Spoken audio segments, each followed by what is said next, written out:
Students, आज हम discuss करेंगे class 9 subject civics chapter 3 electoral politics. Students, आज हम इस चैप्टर की आपके लिए इंपॉर्टेंट एंड क्वेश्चन आंसर्स की वीडियो लेकर आ रहे हैं। अगर आप चैनल पे नए हैं तो चैनल को सब्सक्राइब करना ना भूलें। आइए स्टार्ट करते हैं। What are elections? Elections होते क्या है? तो it is a mechanism by which people can choose their representative at regular interval and change them if they wish to do so. ये एक ऐसा मैकेनिज्म होता है, एक ऐसा प्रोसेस होता है जिसमें लोग क्या करते हैं, अपने खुद के रिप्रेजेंटेटिव्स को चूज कर सकते हैं रेगुलर इंटरवल्स पे और चेंज भी कर सकते हैं वो जैसा चाहते हैं अपनी विश के अकॉर्डिंग। उसको हम कहते हैं elections. Second question, election are considered for any representative democracy. Why? Elections क्यों कंसिडर किए जाते हैं किसी भी रिप्रेजेंटेटिव डेमोक्रेसी के अंदर और ऐसा क्यों होता है? तो reason, in a representative democracy people rule through their representatives.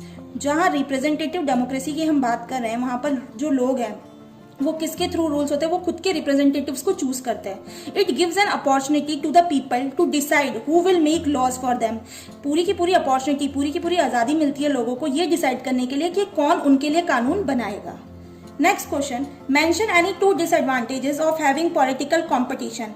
कोई से भी ऐसे दो कारण बताइए, दो डिसएडवांटेजेस बताइए जिससे कि पॉलिटिकल कंपटीशन अफेक्ट होता है। तो फर्स्ट क्या क्रिएट करता है political competition? It creates a sense of disunity and factionalism.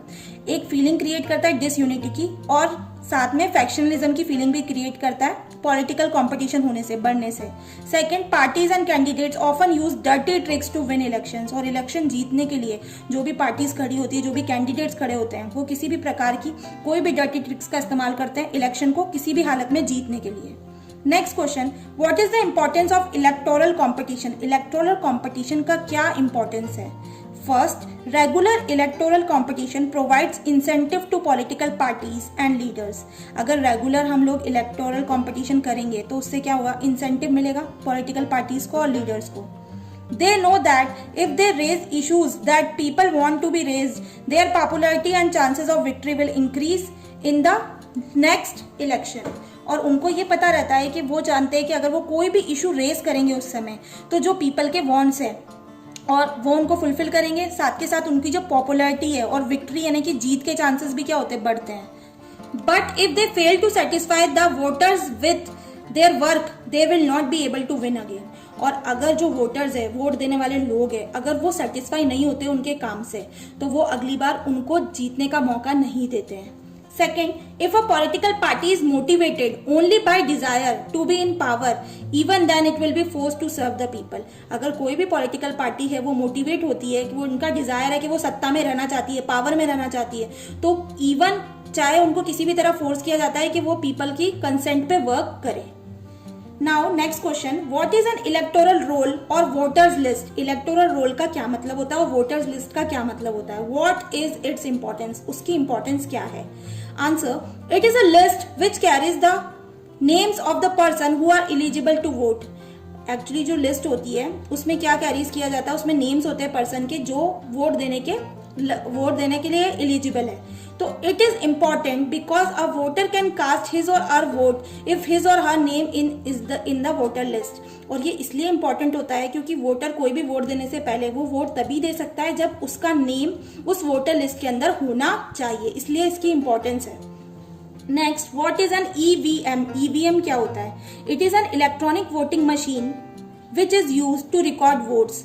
Electronic voting machine होती है जिससे कि हम क्या रिकॉर्ड करते हैं, वोट्स को रिकॉर्ड करते हैं। And the machine shows the names of the candidate and the symbols. Machine के अंदर नेम्स लिखे रहते हैं, जो भी कैंडिडेट इलेक्शन में खड़ा होता है उसके नेम लिखे रहते हैं और उसके कुछ सिंबल्स असाइन किए होते हैं जिससे कि हम वोट देते हैं।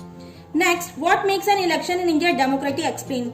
इलेक्शंस जो होते हैं इंडिया के अंदर वो उनको डेमोक्रेटिक किस तरीके से बनाते हैं, इसको आप एक्सप्लेन कीजिए। तो answer, an independent election commission. सबसे फर्स्ट पॉइंट है, एक हमारे यहाँ पर एक इंडिपेंडेंट इलेक्शन कमीशन होता है। तो in our country elections are conducted by an independent and a very powerful election commission. Election commission conduct कराता है इसको। It enjoys the same kind of independence that the judiciary enjoy. जैसे कि हमारे यहाँ पर इंडिपेंडेंट जुडिशरी है उसी तरीके से सेम हमारे यहाँ पर इंडिपेंडेंट इलेक्शन कमीशन है। And the chief election commissioner is appointed by the president of India. जो चीफ इलेक्शन कमीशन होता है वो अपॉइंट करता है, प्रेसिडेंट ऑफ इंडिया ही अपॉइंट करते हैं उसको। But once appointed the chief election commissioner is not answerable to the president or the government. और एक बार इलेक्ट होने के बाद ना तो ये प्रेसिडेंट को आंसर कर सकता है, ना ही ये गवर्नमेंट को आंसरेबल होता है। Even if the ruling party और the government does not like what the commission does, it is virtually impossible for it to remove the CEC। और इवन हम बोले कि जब रूलिंग पार्टी हो या चाहे गवर्नमेंट हो, चाहे वो उसके खिलाफ ही क्यों ना हो, बट एक बार अगर उसको इलेक्ट कर लिया गया तो बहुत इम्पॉसिबल हो जाता है उसको रिमूव करना, चीफ इलेक्शन कमिश्नर को हटाना। नेक्स्ट हम बात करते हैं पॉपुलर पार्टिसिपेशन की। अब इलेक्शंस जो होते हैं डेमोक्रेटिक है, सेकंड हमारा पॉइंट है पॉपुलर पार्टिसिपेशन। तो इंडिया के अंदर the poor, illiterate and under privilege people vote in large proportion as compare to the rich. India के अंदर जो लोग होते हैं, जैसे पुअर लोग हमारे यहाँ पर ज्यादा देखने को मिलते हैं, इलिटरेट लोग ज्यादा होते हैं और कुछ अंडर प्रिविलेज पीपल भी होते हैं। तो इनका पोर्शन जो होता है वो ज्यादा होता है अगर हम रिच क्लास की बात करें, अदर सेक्शंस की बात करें तो। This in contrast to western democracies. For example in the USA poor people, African American and Hispanics vote much less than the rich and the white people. हम USA को ही कंपेयर कर लेते हैं, उसके अंदर जो पुअर पीपल है, अफ्रीकन अमेरिकन है और भी हमें जो वोट देखने को मिलते हैं वहां पर वो लोग लेस होते हैं रिच लोगों से। लेकिन इंडिया के अंदर उल्टा होता है, इंडिया के अंदर जो पुअर है, इलिटरेट लोग है वो हमें ज्यादा देखने को मिलता है as compare to rich people. Next, acceptance of election outcome. The outcome of India's election speaks for itself. जो आउटकम है इलेक्शंस का वो अपने आप खुद में ही एक वर्बली वो हमें कुछ बताता है।